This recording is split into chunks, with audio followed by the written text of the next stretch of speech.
2부 출발합니다. 여러분, 학교 안에서 학생들이 휴대전화 사용하는 문제 어떻게 생각하세요? 경기도의 한 중학생이요, 학교 내에서 휴대전화 사용 금지를 해놓은 조치는 인권 침해다라면서 인권위에 진정을 넣었고 인권위가 학생 손을 들어줬습니다. 오늘 시도교육감들이 한자리에 모여서 이 문제를 논의한다는데요. 뉴스쇼에서 먼저 논의해보겠습니다. 찬반 의견 들어보죠. 오늘 목요일의 코너 탐정손수호에서는 갱티고개 살인사건 얘기를 좀 해보겠습니다. 충남 아산의 갱티고개라는 곳이 있는데 2002년에 이곳에서 한 여성의 시신이 발견됩니다.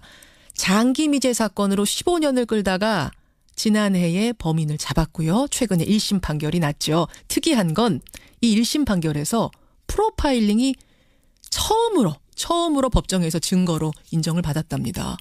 아니, 그럼 지금까지는 인정 못 받았던 거야? 깜짝 놀라는 분들도 계실 텐데요. 그렇다고 합니다.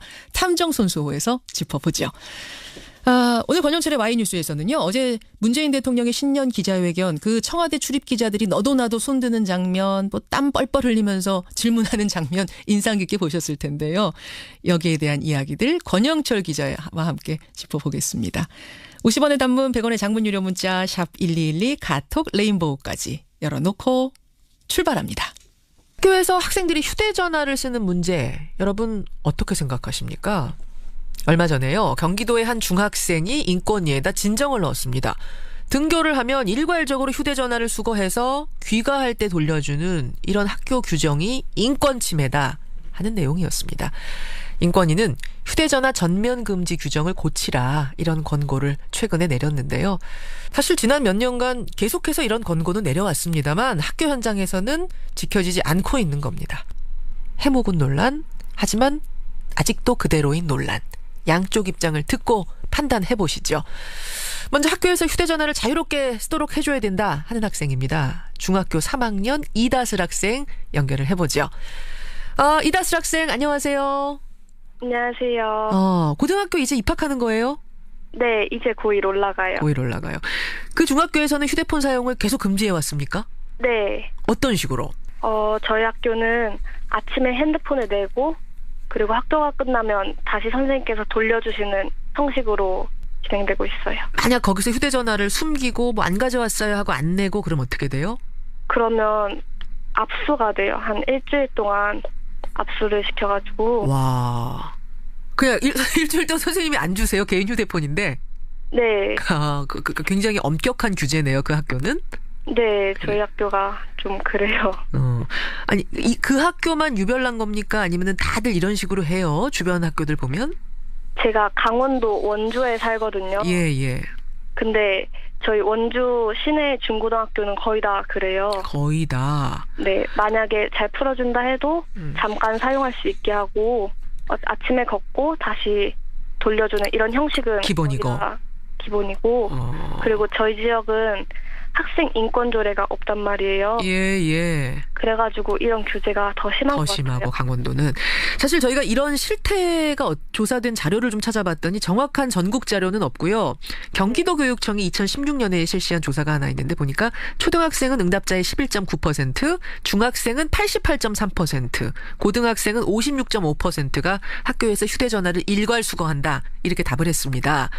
그럼 뭐 어떻게 보든지 하여튼 꽤 많은 편이에요, 수거하는 학교가. 네. 이런 규제가 없어져야 된다, 너무한다라고 생각하세요? 이다슬 학생? 네, 저는 이런 규제는 당연히 없어져야 된다고 생각해요. 왜 그렇게 보십니까?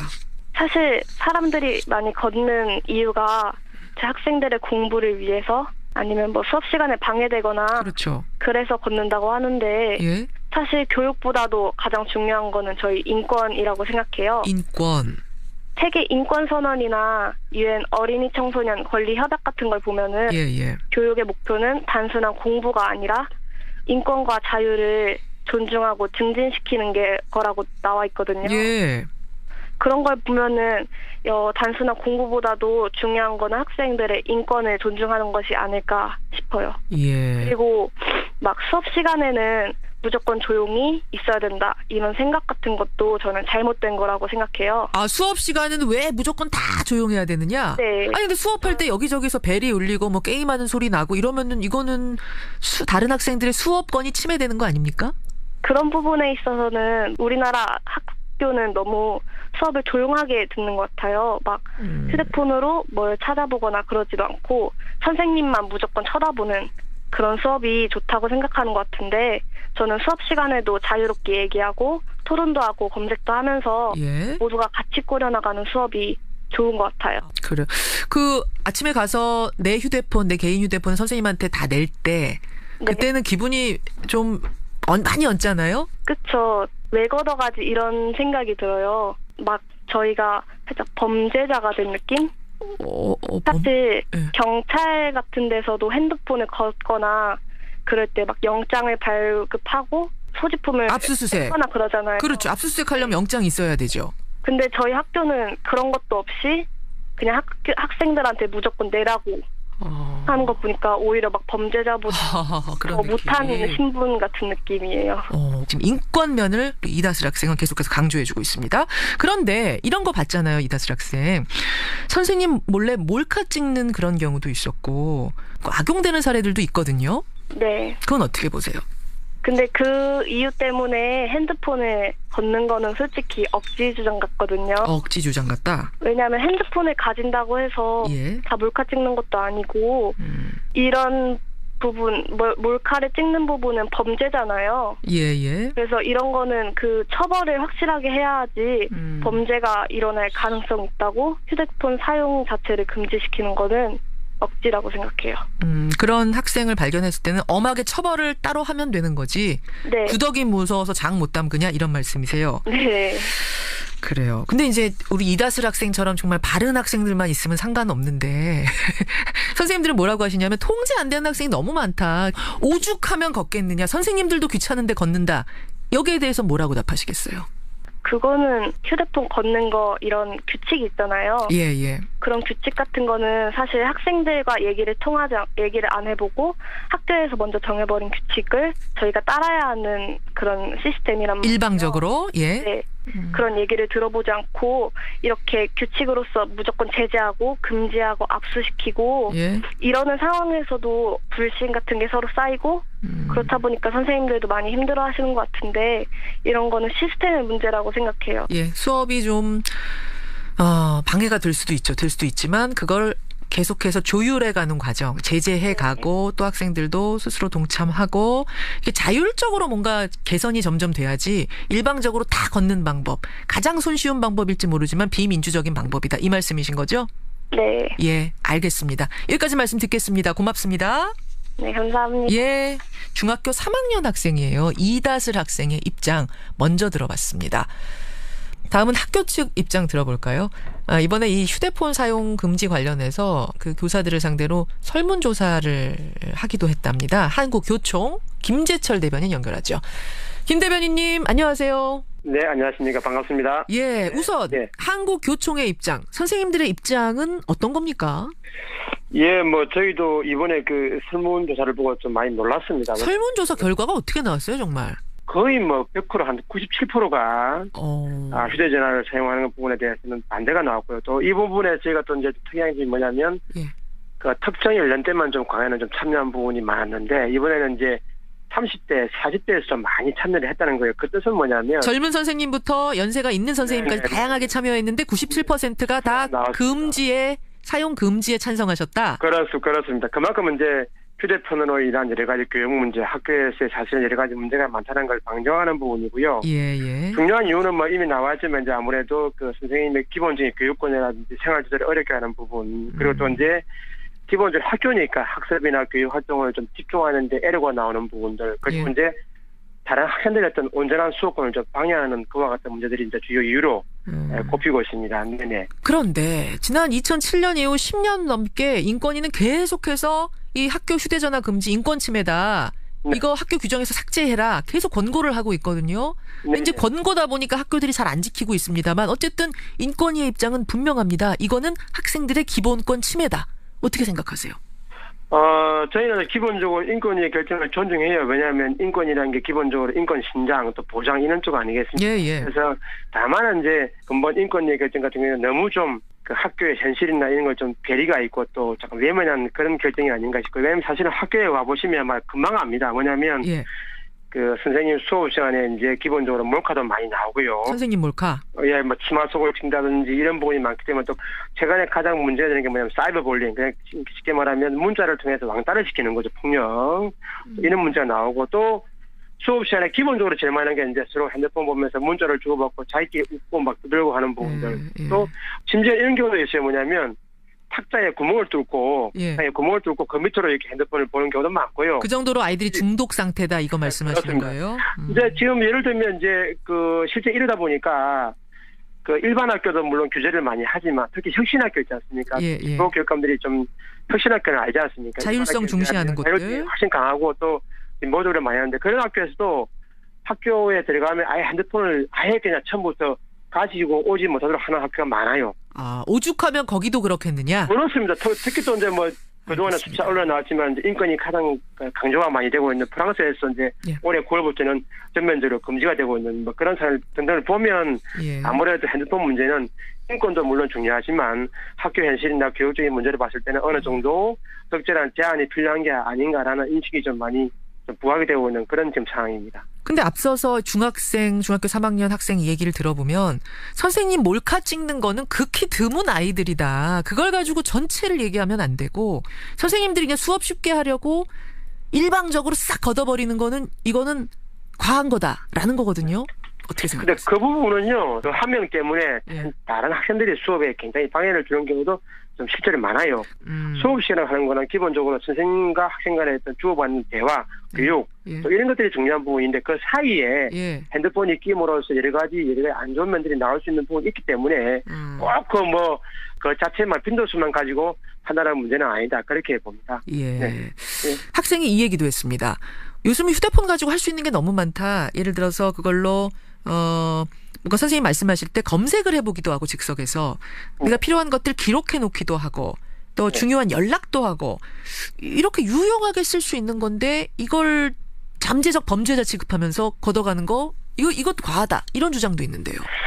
이런 것들은요 기본적으로 전체 교육 과정과 연계돼서 수행이 될 부분이 뭐냐면 그런 걸 하려면 어느 정도 이제 스마트 교재, 디지털 교육 같은 게 동시에 먼저 이루어지는 상황 내에서 이게 오히려 이제 쉽게 답을 찾는 거죠. 그러니까 자기가 노력해서 찾고 고민하고 이런 게 아니라 딱 치면은 바로 나오니까 답이 나와버리니까. 그러니까 끈기나 인내도 많이 없고요. 또 그런 가운데서도 편법이 또 많이 또 동원되는 부분도 많지 않습니까? 알겠습니다. 그러니까 기본적으로 그와 같은 이런 것들은 전체 교육 과정하고 같이 연계가 된 속에서 이와 같은 부분이 필요하다 이렇게 봅니다. 이게 뭐 명도 있고 암도 있고 이제 그렇단 말씀이에요. 하지만 학교에서는 아무쪼록 수업이라는 게 있기 때문에 수업이라는 게 중심이기 때문에 일단은 걷는 수밖에 없다 말씀하셨는데 그렇다면은 걷는 거 말고요. 수업 시간에만 못 쓰게 하는 방법. 이렇게 좀 절충안 같은 건 어때요, 선생님? 스스로의 자율적인 제어를 통해서 하면 제일 좋지만 아이들은 아무래도 성인에 비하면 제어라든지 자율성이 좀 떨어지는 부분이 있기 때문에 그러면 특히 그게 학교라고 하는 다양한 사람들이 존재하는 공간 속에서 남을 배려하고 나름대로 교육적인 문제를 어느 정도 최소화시키려면 물리적으로 적절한 제한은 필요한 게 아니냐 이렇게 보여지고요. 자율적으로 그거를 컨트롤할 수 있으면 얼마나 좋겠냐마는 학생들이 아직 그 정도로 성숙하지 못했다. 많은 학생들이. 그만큼 핸드폰이 일상화되어 있고 자기의 분신처럼 생각하기 때문에 핸드폰을 한번 쥐고 있으면 놓기가 힘든 게 사실 엄연한 현실입니다. 그렇기 때문에 현장에서는 어쩔 수 없이 휴대폰 수거 조치를 할 수밖에 없다라는 말씀. 그렇습니다. 오늘 전국 시도교육감협의회 총회가 열리고요. 그 자리에서 이 문제가 논의가 된답니다. 어떤 결과가 나올지 이 부분도 좀 주목해 봐야겠네요. 저희는 이제 뭐 다른 것도 아니고 압도적으로 교육 현장이 이제 반대가 나왔기 때문에 제가 볼 때는 교육감협의회에서도 반영할 걸로 저희는 보여지고요. 결국은 단위 학교 구성원들이 합의를 통해서 제어를 하고 규제를 해야 될 부분이기 때문에 결국은 미래적으로 봤을 때도 단위 학교의 자율성을 심각히 침해하는 부분입니다. 개별 학교가 결정해. 개별 학교가 결정할 때 학생들은 다 배제된다는 게 학생들 불만이던데요? 그런 건 아니에요. 요즘 시대가 어떤 시대인데 그렇게 합니다. 반드시 학부모들한테 또 자문을 구합니다. 학부모 의견이 중요하다. 알겠습니다. 여기까지 말씀 듣겠습니다. 김재철 대변인님 고맙습니다. 네, 감사합니다. 학생의 입장 그리고 선생님들의 입장 들어봤습니다. 여러분의 입장은 어떠신지요? 보내주십시오.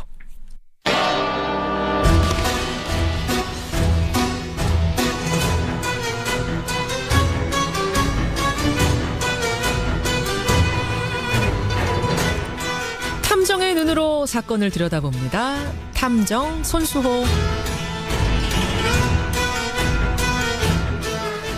우리 사회에 관심을 모으고 있는 사건을 보다 자세히 들여다보는 시간이죠. 탐정 손수호. 오늘도 손수호 변호사 나오셨습니다. 어서 오세요. 네, 안녕하세요. 앞에 인터뷰 들으셨죠? 네. 휴대폰. 네. 손 탐정님도 휴대폰 계속 손에 들고 계시잖아요. 이걸 일하고 연락 그럼요. 네. 24시간 정말 들고 네. 잘 때도 옆에 놓고. 휴대전화 없는 삶을 사실 생각하기 어려울 정도가 된 것 같습니다. 저도 안고 자거든요. 그래요? 그런데 네. 지금 학생들이 학교에서 쓰는 문제에 대해서는 의견들이 네. 반대쪽이 좀 높아요. 어느 쪽이세요? 개인적으로는.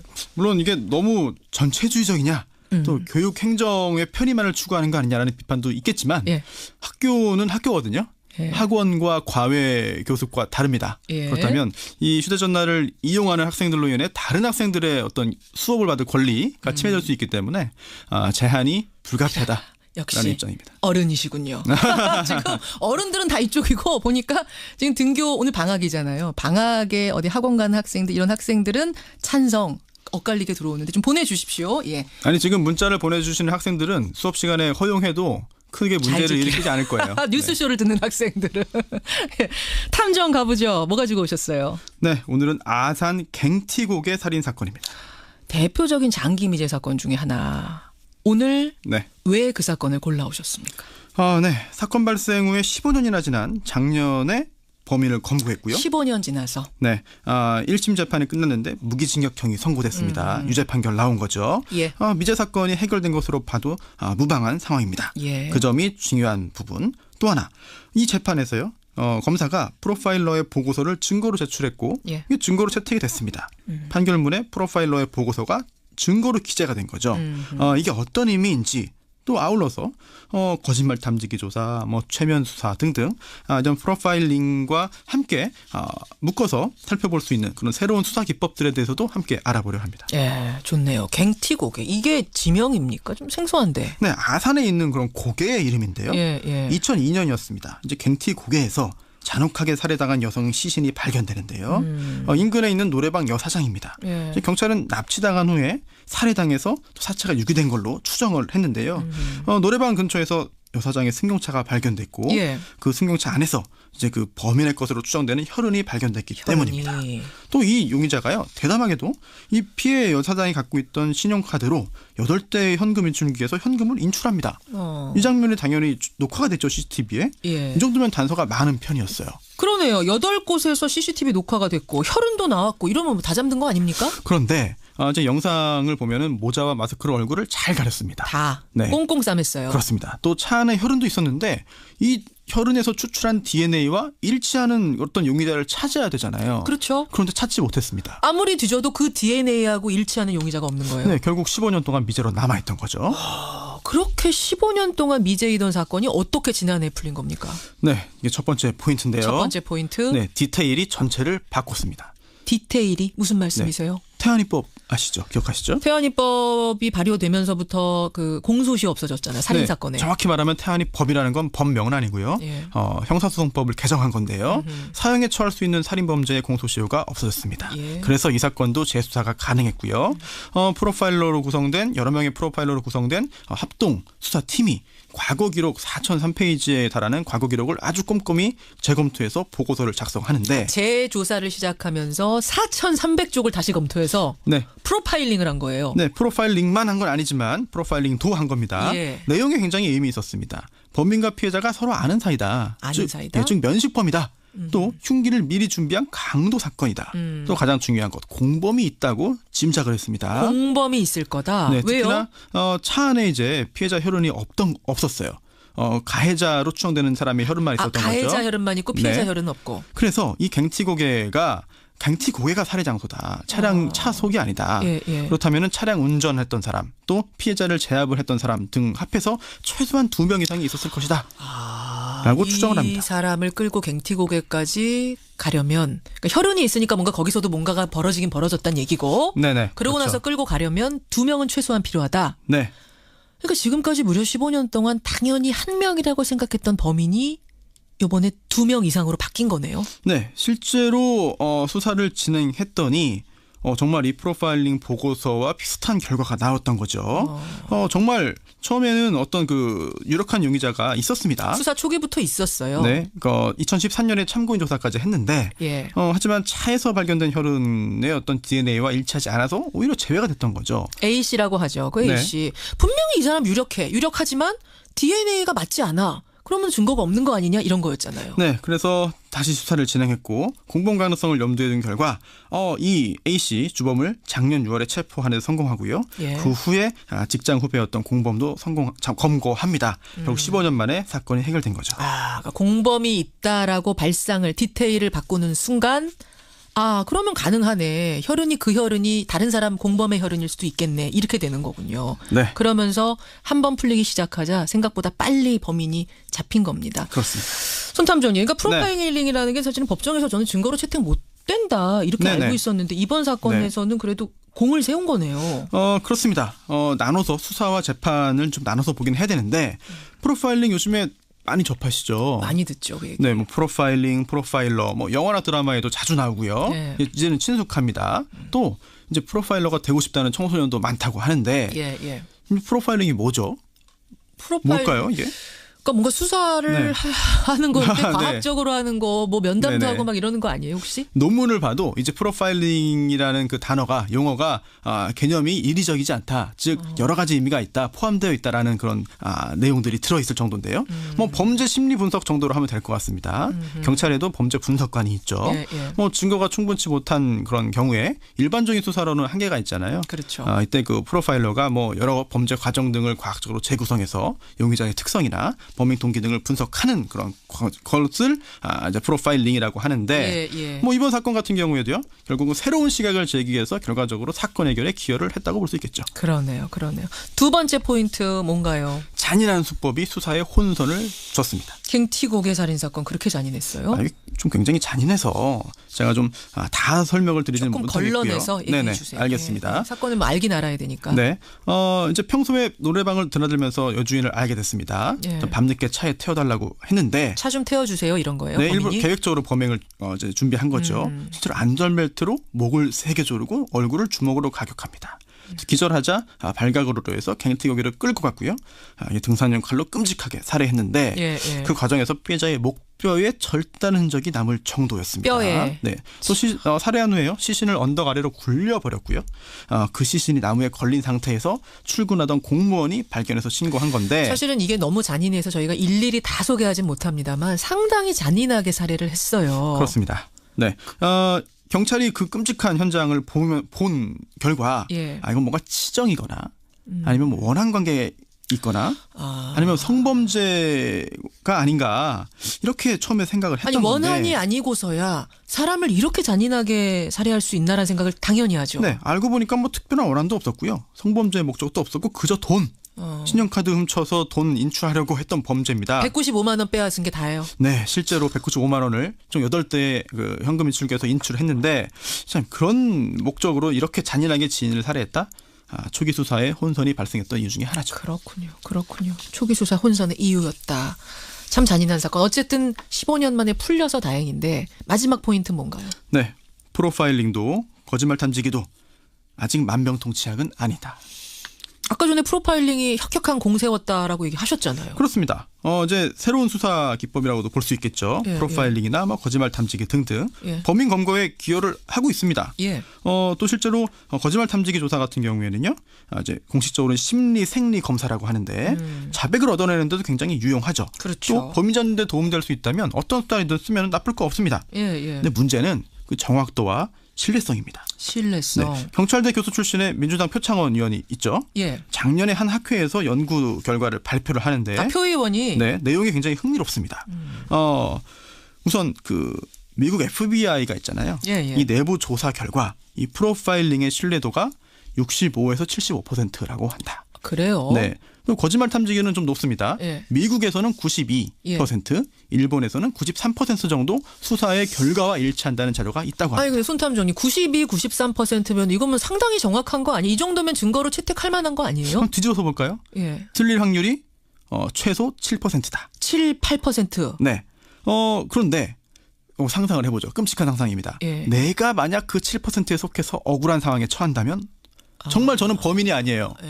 그래서 정말 억울하다고 말을 하고 있는데 아니 어찌된 영문인지 거짓말 탐지기 조사 결과했더니 내가 거짓말로 나옵니다. 난 정말 아닌데 네. 거짓말 탐지기 내가 거짓말을 하고 있다는 거예요. 그게 이제 7%에 내가 들 수 있다는 거죠. 네, 그 통계에 근거하더라도 100명 중에 7명. 누구든 속할 수 있는 거거든요. 그리고 심지어 프로파일러의 프로파일링에 대해서는요. 이 오류율 통계가 많지가 않아요. 아무리 찾아보려고 해도. 그 정도로 과학적으로 얼마나 신뢰할 수 있는지 아직은 의문입니다.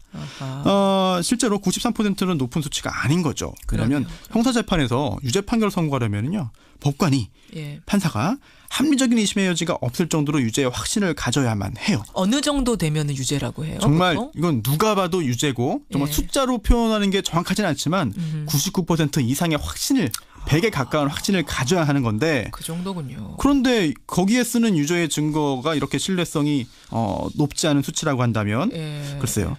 이미 법원에서 증거 능력을 인정하지 않는 이유가 여기에 있는 것이죠. 그래서 그런 거군요. 그러니까 이번이 굉장히 이례적인 거다. 그럼 이번에도 프로파일링이 결정적인 증거라고 하기보다는 다른 결정적 증거가 있고 이것도 하나의 증거로 뭐 이 정도로 보면 되는 거예요? 그렇습니다. 그리고 이게 이번 사건 같은 경우에는요. 아마도 어떤 증거든 검사가 제출하면 피고인 측에서 증거를 동의하면 증거 채택이 돼요. 그래서 아마 증거를 동의하지 않았을까 싶고 또 사상 최초라고 하는 보도가 있었습니다만 그건 확인이 안 됩니다. 그 전에도 증거 동의한 피고인이 있다고 한다면 채택됐을 가능성이 있거든요. 그래서 알겠습니다. 증거 채택에 대해서 너무 큰 의미를 부여하실 필요는 없을 것 같습니다. 이런 식으로 그러니까 수사에는 참 큰 도움이 돼요. 근데 결정적 증거로 채택되지는 못하는 뭐 이런 수사 기법 뭐가 있어요? 네, 우선 오늘 중점적으로 말씀드리는 프로파일링 보고서가 있겠죠. 또 최면 수사.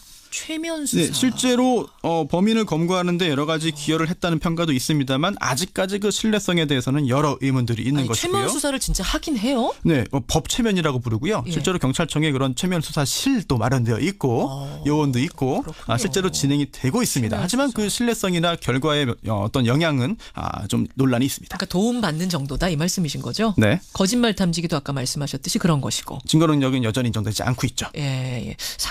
그래요. 갱티곡의 살인사건 통해서 우리가 뭐 거짓말 탐지기 얘기, 프로파일링, 최면 수사 새로운 얘기들 많이 접했는데 손탐정이 마지막으로 남기고 싶은 한마디는 뭡니까? 지금도 노력하고 있다. 무슨 노력이요? 네, 이런 새로운 수사 기법들에 대해서 수사에는 기여하고 있다. 하지만 신뢰성에 어떤 염려가 있어서 증거 능력은 원칙적으로 없다라는 말씀 드렸는데 다시 또 한 번 또 반전이 있습니다. 뭡니까? 정말 수사기관에서 경찰과 검찰에서 열심히 노력을 하고 있습니다. 일반적인 수사로 검거하지 못하는 경우에 새로운 그런 기법을 개발하고 연구하고 있고 신뢰성을 높이기 위해서 계속해가지고 시도하고 있거든요. 그렇죠. 지금 현재는 단순한 수사 참고 자료 또 이제 어떤 도움을 주는 자료라고 볼 수 있어도 언젠가 신뢰성이 확 올라간다면 또는 지금까지 나타나지 않은 새로운 기법들이 발견되고 가다듬어진다면 범죄를 줄이는데 범인을 검거하는데 큰 영향을 줄 수 있거든요. 그러네. 지금도 노력하고 있는 수사기관들에게 응원과 박수를 보내고 싶습니다. 박수로 마치는군요. 갱티곡의 살인사건 15년 만에 미제가 해결됐다는 거 그 점만으로도 칭찬하고 싶습니다. 끈질긴 노력들이 있다고 하더라고요. 경찰에. 여기까지 오늘의 탐정 손수호 변호사 수고하셨습니다. 네, 감사합니다.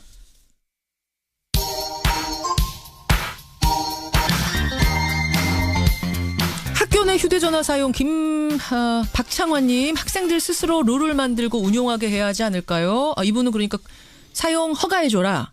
반면에 초등학교 교사입니다. 이은희님 아이들을 휴대폰 중독자 양성소로 만드시려고 하십니까? 학생들이 교사 말 듣지 않아요. 근데 휴대폰 학교에서 허용해버리세요. 그러면 누가 공부를 하겠습니까? 9797님 휴대폰으로 수업 시간에 검색을 한다는 학생 말은 말도 안 되는 얘기입니다. 그러니까 검색만 하지 않는다. 다른 거 많이 한다 이 말씀이시죠? 반대하시는 거예요. 반면에 김상곤님 학생 생각에 매우 동감합니다. 학생을 통제해야 한다는 어른들의 강박관념에 이제는 변화가 필요합니다. 혹시 이분 김상곤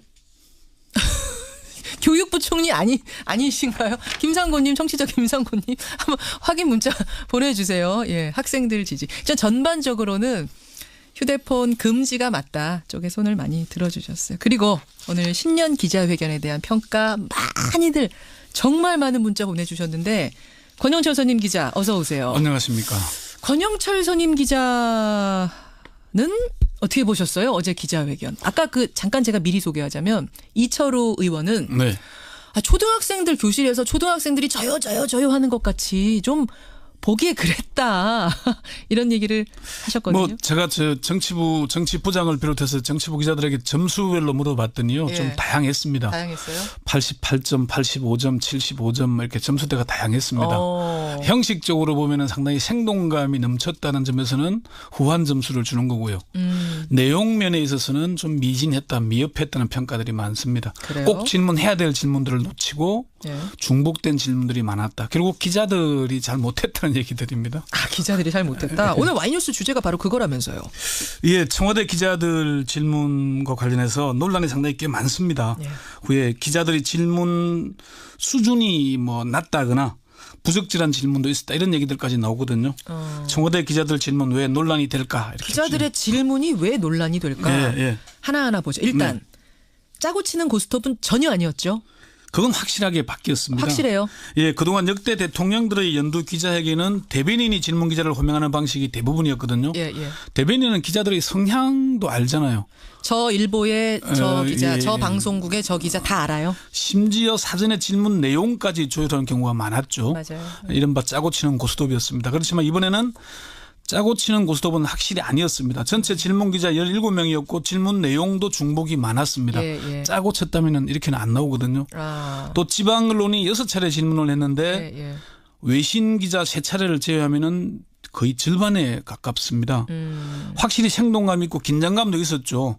또 뭐 강원도민일보 기자는 평창 동계올림픽 마스코트 수호랑 인형을 들어서 질문을 따내기도 했고요. 예. 뭐 어떤 또 튀는 색상의 옷을 입기도 했고 이런 맞아요. 얘기들이 많았습니다. 손수건을 흔들기도 하고. 다만 기자들에게도 새로운 과제가 생긴 건 분명합니다. 그렇죠. 이명박 박근혜 정권에서는 기자들이 질문할 권리를 포기했다는 비판을 받았는데 이번에는 제대로 질문해야 할 의무를 충실히 했느냐. 그 비판에 직면해 있습니다. 기자들의 질문이 기대에 못 미쳤다. 지금 이런 말씀을 하신 건데. 그렇습니다. 전반적으로는 이전 정권보다는 소통에 중점을 뒀기 때문에 좋은 평가를 하지만 내용적으로는 대통령으로부터 꼭 들어야 할 얘기를 질문하지 못한 게 아닌가. 콕 찝지 못했다. 예를 들면 어떤 걸 못 물었어요? 뭐 부동산 정책에 있어서 보유세 문제가 상당히 좀 관건이잖아요. 맞아요. 그런 질문. 아까 어떤 청취자도 그 부분 얘기하시던데 너무 궁금했는데 그 질문이 안 나오더라. 또 심각한 가계부채 대책 어떻게 할 거냐 이런 얘기. 아마 이런 건 문재인 대통령도 답변을 준비했을 겁니다. 그런데 질문이 없었죠. 또 적폐청산과 관련해서도 이명박 전 대통령의 수사 관련 문제 질문할 만하죠. 하죠. 이런 질문들이 없었습니다. 잠시 기자들 질문 한번 들어보시죠. 예. 저랑 눈 마주친 거 맞죠, 대통령님? 보라색을 입고 나온 게 신의 한 수였던 것 같습니다. 이런 것들. 그러니까 이런 뭐 좀 질문에서 안 해도 될 얘기들 또 시간을 좀 잡아먹기도 했는데 이런 얘기들이 좀 있었습니다. 또 뭐 그걸 좋게 얘기하자면 자유로운 분위기였다. 네. 이렇게 뭐 웃음도 터지고 이렇게 볼 수도 있지만. 생동감 있는 건 맞지만은. 그럼 뭐 평가하기 나름인 것 같은데 어쨌든 조선비즈의 박정엽 기자는 지금도 주요 검색어가 되고 있더라고요. 그렇습니다. 그 박정엽 조선비즈 기자의 질문과 문재인 대통령의 답변 잠시 들어보시죠. 예. 최근에 이제 많은 안 좋은 댓글들이 달리는 경우가 많은데요. 지지자분들께서 좀 보내시는 그 격한 표현이 많이 있는 것 같습니다. 전하실 말씀이 있으신지 궁금합니다. 담담하게 생각하시면 되지 않을까 싶습니다. 너무 그렇게 예민하실 필요는 없지 않은가 그렇게 생각을 합니다. 예. 제일 화제의 질문이었어요. 그러니까 문재인 대통령이 자기처럼 많은 악플을 받아본 사람도 없을 거다. 정치하는 내내 그렇게 시달린다. 언론도 뭐 그렇게 생각해라는 것인데 특히 박정엽 기자는 자신이 질문하고 자신의 이름을 직접 거명하는 기사를 또 자기 실명으로 출고하게 됐어요. 이렇게 질문하면 통상 다른 기자들이 기사를 써주고 하는데 본인의 이름으로 써서 또 그러다 보니까 관심사가 지금 되고 있는 그래서 아마 뭐 주요 검색어에 오르내리고 하는 것 같고 언론도 사실은 비판으로부터 자유로울 수 없잖아요. 그렇죠. 때로는 뭐 비난도 있고 비판도 있지만 그걸 감내해야죠. 그렇죠. 예. 칭찬받을 땐 칭찬받고 비판받을 땐 비판받고 담담히 받아들이고 이렇다는 얘기인데 권영철 기자한테 그럼 제가 질문하겠습니다. 예. 꼭 질문해야 할 내용을 어떻게 꼭 질문합니까? 어떻게 해야 되는 거예요? 국민들이 가장 궁금해해야 할 질문이거나 아니면은 대통령이 난처해야 할 질문을 저는 했을 것 같습니다. 어제 기자회견 직후에 기자들의 질문 수준을 비판하거나 비꼬는 글들이 엄청나게 쏟아졌는데요. 기자들의 질문 수준을 높여야 한다는 그런 내용이었잖아요. 저에게 질문 기회가 왔더라면은 두 가지 중 한 가지를 선택했을 것 같습니다. 뭐요? 첫 번째는 송영무 국방장관과 관련된 질문을 했을 것 같고요. 두 번째는 영화 1987과 관련된 질문을 했을 것 같습니다. 송영무 국방장관이라고 하면 그럼 아랍에미리트에 대한 질문 말씀하시는 거예요? 그것뿐만 아니고 여러 가지 헛발질을 많이 했잖아요. 취임 이후에. 그리고 설화에도 많이 시달렸습니다. 김관진 안보실장이 구속 적부심 석방을 잘된 일이라고 했다가 또 논란을 빚기도 했고 이런 거 관련해서 이런 국방장관과 계속 일할 생각이냐 저는 이런 질문을 했을 것 같고요. 그런 날카로운 질문이 있었어야 된다. 또 영화 1987과 관련해서는 대통령이 영화 관람을 하는데 눈물을 흘리는 장면을 누군가가 찍었어요. 그걸 청와대가 홍보를 했습니다. 맞아요. 그러면 그 영화 사진 찍는 사람은 영화 안 보고 대통령 봤다는 얘기잖아요. 그건 좀 지나치게 좀 너무 연출적인 냄새가 나지 않느냐. 홍보하려고 일부러 찍은 거 아니냐 이것도 물어보고 싶으셨어요? 너무 이미지 정치하는 거 아니냐 그런 비판이 있는데 이게 지금 뭐 자유한국당 김성태 원내대표도 그런 얘기를 합니다. 그 영화 보고 눈물 흘리는 장면은 너무 식상한 연출 아니냐는 비판을 하더라고요. 그런 점은 좀 그 귀담아 들을 필요가 있지 않느냐는 질문을 저는 했을 것 같습니다. 근데 지금 난처한 질문도 했어야 된다라고 하시는데 어제 난처해야 할 만한 질문도 좀 나오지 않았어요? 그렇게 난처할 질문은 없었고요. 제가 보니까 가장 난처한 질문이 아마 한겨레 신문 김보엽 기자의 UAE 관련 질문이었을 것 같습니다. 김보엽 기자도 계속 검색어에 오르고 막 그러던데요. 그런데 본인이 한겨레 소속 김보엽의 이름을 안 밝히고 질문을 바로 했거든요. 그 대목이 아마 좀 예의가 없었다 이런 얘기 들린 것 같은데 그 질문 중에 좀 저는 관심이 갔던 게 이전 정부에서 체결한 협정 중에 국민의 안전과 생명을 위협하는 협정이 있었는지 이런 질문을 한 거거든요. 그래서 문 대통령이 조금 고심하는 장면이 잠시 보이기도 했어요. 그런 장면들. 그래서 뭐 어쨌건 그 전혀 공개되지 않고 있다. 그리고 외교 관계에 있어서 그런 약속조차도 지켜져야 한다.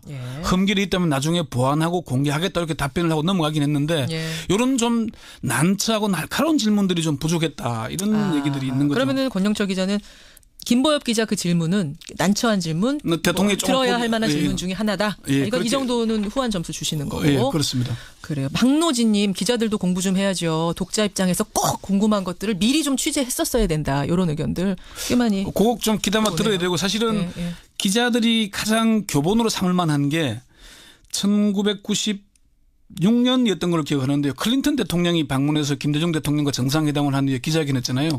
미국 기자들이 뭘 질문했는지 아십니까? 미국 기자들이 클린턴 대통령에게 뭐 질문했습니까? 레윈스키 스캔들 질문만 했습니다. 한미 관계 질문 안 했습니다. 미국 정가에서 관심이 가는 문제, 미국 국민들이 궁금할 문제만 질문했던 거죠. 그러니까 좀 대통령에게 기자들이 욕을 먹더라도 난처한 질문, 꼭 물어봐야 될 질문을 해야 됐는데 잘했다는 말씀이신 거예요? 기자들은 쓴소리 들어도 그런 얘기 해야 됩니다. 한미 정상회담이 주였는데도. 그러니까 그랬다는 건데 그게 꼭 반드시 옳다는 건 아니지만은 기자들은 비판을 받더라도 대통령이 난처한 질문도 해야 된다. 그 말씀을 다시 뒤집자면 제일 궁금해하는 걸 물어라. 그런 말씀. 여기까지. 여러분의 의견 고맙습니다. 권영철 선임 기자 수고하셨어요. 네.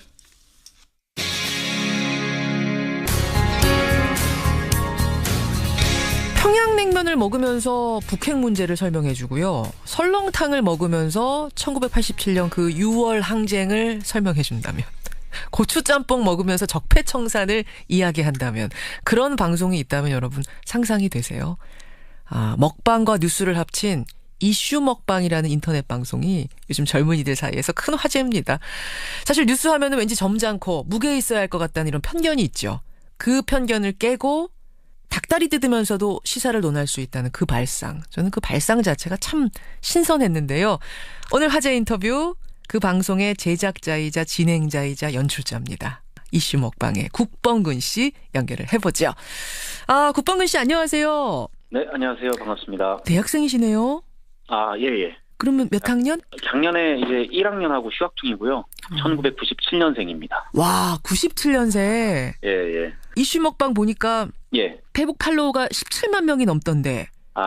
그러면 언제부터 시작하신 거예요, 이 방송을? G픽처스라는 이름이 제 채널명인데요. 제 채널을 만들게 된 거는 한 4년 됐어요. 제가 고등학교 2학년 때 페이지를 만들고 활동을 하기 시작했습니다. 그렇군요. 뭔가 이미 시작한 지는 고등학교 때부터. 예. 저는 처음에 좀 낯설었어요, 솔직히. 예. 먹으면서 시사를 막 쩝쩝거리면서 논하는 그게. 근데 보니까 저 같은 사람이 타겟층이 아니라 주 타겟층이 따로 있더라고요. 예. 10대 후반, 20대 초반 독자. 그래서 저는 그걸 줄여서 10말 2초라고 하는데요. 10말 2초. 10말 2초. 10대 말, 20대 초 해가지고 10말 2초 독자들이고 저하고 비슷한 또래들이고요. 고등학교 한 1, 2, 3학년 정도 이렇게 10대 후반에서 사회학습하는 그 청소년기에 있는 분들하고 이제 막 어른이 된 세상에 대해서 알아가는 단계에 있는 그런 사람들이 제 채널의 타겟 독자입니다. 그렇군요. 그런 타겟들을 대상으로 어떤 주제들을 지금까지 설명하셨어요? 제가 중점에 두는 건 뭔가 지금 한창 화제가 되고 있긴 한데 이 10말 2초 독자들이 보기에는 도대체 뭐가 뭔지 잘 감을 잡기 힘든 최근의 주제라면 그런 게 어떤 게 있을까요? 그렇죠. 왜 MBC 파업, MBC KBS 파업, 거기에 대해서 좀 한 번에 정리해주는 영상을 만든 적도 있고요. 그 뉴스를 보면은 맨날 MBC 아나운서들이 마이크 안 잡고 파업하고 있고 도대체 왜 그러는 거야? 궁금한 사람들한테 그걸 쉽게 설명해 주는 거예요. 그렇죠. 껄핏하면 이제 파업한다 그래서 방송 결방되고 그러는데 무한도전 못 보고 그러는데 왜 저러는 건가? 왜 저러는 건가? 막연한 문제의식 정도는 가지고 있었죠. 그렇죠. 이런 것들에 대해서 좀 알고 싶었는데 기성 언론에서는 소식을 업데이트하는 데에 집중할 수밖에 없으니까 거기에 대해서 이제 정서적으로 공감하기가 힘든 거예요. 그래서 저 같은 사람들도 좀 쉽게 한 번에 맥락에 대해서 이해할 수 있도록 도와주는 영상을 만들었고 그래서 반응이 좀 좋게 나온 것 같습니다. 역시 말씀 잘하시네요. 줄줄줄줄. 그래서 그런 주제를 하나 잡아서 먹으면서 얘기를 해요. 예, 그렇죠. 지금까지 먹어본 음식은 뭐 있습니까? 짜장면도 먹어봤고요. 치킨도 먹고 그냥 맛있는 거 다 먹어본 것 같아요. 아니 근데 왜 먹으면서 해요?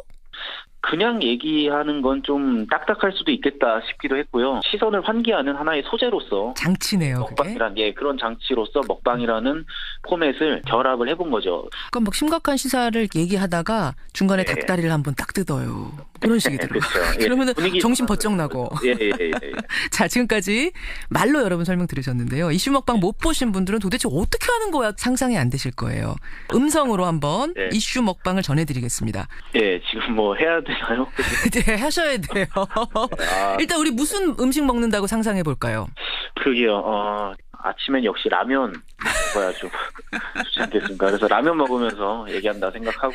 라면. 주제는 뭐 할까요? 요즘 하도 비트코인이란 게 난리니까 도대체 비트코인이 뭐길래 다들 난리냐. 그렇죠. 저도 궁금하네요. 도입부만 좀 말씀. 맛만 보여주세요. 알겠습니다. 자, 시작. 야, 너 비트코인 하냐? 그치? 그런 게 우리한테 있을 리가 없지. 아니 사고 자시고 하기 전에 그게 뭔지도 모르겠다고? 맞아. 요즘 온 세상이 비트코인 때문에 아주 난리들인데 이게 도대체 뭐길래 그러는 걸까?